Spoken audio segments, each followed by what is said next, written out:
বন্ধুরা প্রতিদিনের মতন আজকেও চলে এলাম সুন্দর একটা রেসিপি নিয়ে। আজকে আমি করব হচ্ছে পটল চিংড়ি। আর আমার সমস্ত বন্ধুদের জানাই অনেক অনেক ভালোবাসা। আর যারা আজকে প্রথমবার আমার ভিডিও দেখছো তাদের কাছে একটাই অনুরোধ করব, সুন্দর করে মন্তব্য করে আমাকে সাবস্ক্রাইব করে আমার নতুন বন্ধু হয়ে যাও প্লিজ। তো এই দেখো কড়াইয়ের মধ্যে আমি সর্ষের তেল দিয়ে দিয়েছি। এবার হচ্ছে নুন হলুদ মাখানো চিংড়ি মাছগুলো আমি ভেজে নেবো। চিংড়ি মাছগুলো কিন্তু আমি অল্প করে ভাজবো, খুব কড়া করে ভাজবো না। খুব কড়া করে ভাজলে কি হয়ে যায় বলতো, চিংড়ি মাছগুলো না বড্ড শক্ত শক্ত হয়ে যায়। আমার বাড়ির লোক খেতে চায় না, একটু নরম নরম চিংড়ি মাছ হবে সেরকমই ভালোবাসে। বিশেষ করে আমার মেয়ে একটুখানি নরম চিংড়ি থাকবে, ওরকম বেশি ভাজলে কী হয় বলতো, শক্ত হয়ে যায়, তো আরও অতটা পছন্দ করে না। এজন্য আমি অল্প করে চিংড়ি মাছগুলো ভেজে নেবো। দেখো আমি বেশি কিন্তু ভাজলাম না, কড়া করে অল্প একটু ভেজে নিলাম। নিয়ে এবার কড়াইয়ের মধ্যে আমি আবার সর্ষের তেল দিয়ে দেবো। পটল চিংড়ি একটু বেশি করেই তেল দিতে হবে। তারপরে আমি দিয়ে দেবো হচ্ছে পটলগুলো আমি এইভাবে দেখো কেটেছি, অল্প অল্প একটু খোসা রেখে দিয়েছি। এতে কি হয়, ভাল লাগে, দেখতেও ভাল লাগে আর খেতেও অনেক সুন্দর হয়। সে দিয়ে ধরে নেবো। এই দেখো পটলটা ভালো করে একটুখানি ভাজবো নুন আর হলুদ দিয়ে। পটলটা একটু ভালো করে ভাজতে হবে। এ দেখো আমি অল্প করে নুন দিলাম আর হলুদ দিয়ে পটলটাকে আস্তে আস্তে ভাজবো। গ্যাসের সিম কিন্তু আমার আস্তে করা রয়েছে। এরপরে আমি দিয়ে দিলাম হচ্ছে আলুগুলো বড় বড় টুকরো করে কেটেছি।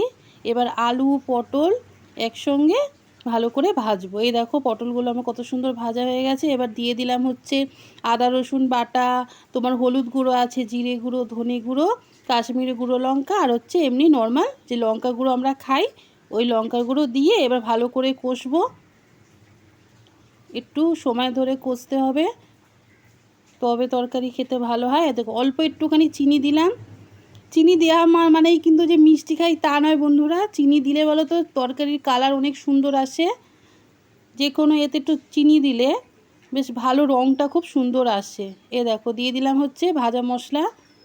এটা গরম মশলারও কাজ করে, যেহেতু এই ভাজা মশলার মধ্যে আমি গোটা তোমার যত গরম মশলা যেগুলো থাকে, গোটা এলাচ দারচিনি লবঙ্গ সেইগুলো দিই বলে সুন্দর গরম মশলারও কাজ করে। আর আমি চিংড়ি মাছ কিন্তু সবকটা দিইনি, যতগুলো ভাজা দেখালাম ওর মধ্যে অল্প দিলাম আর অল্প রেখে দিয়েছি আর একটা তরকারির জন্যে।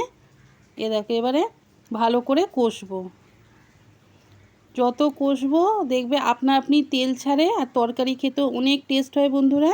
এজন্যে আমি কষার সময় একটু চেষ্টা করি অনেকক্ষণ ধরে কষার, তাহলে কি তরকারিটা খেতেও ভালো হয় আর দেখবে আলু বা পটলের মধ্যে সুন্দর করে মশলা সমস্ত কিছু ঢুকে যায়। আমার মনে হলো ভাজা মশলাটা একটু কম, সেই জন্য আরেকটু দিয়ে দিলাম। এই ভাজা মশলা দিলে তরকারির টেস্ট অনেক সুন্দর হয়।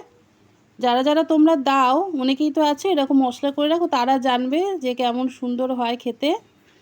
এরকম মশলা আমার মাও দিত তরকারিতে, মায়ের থেকেই শেখা।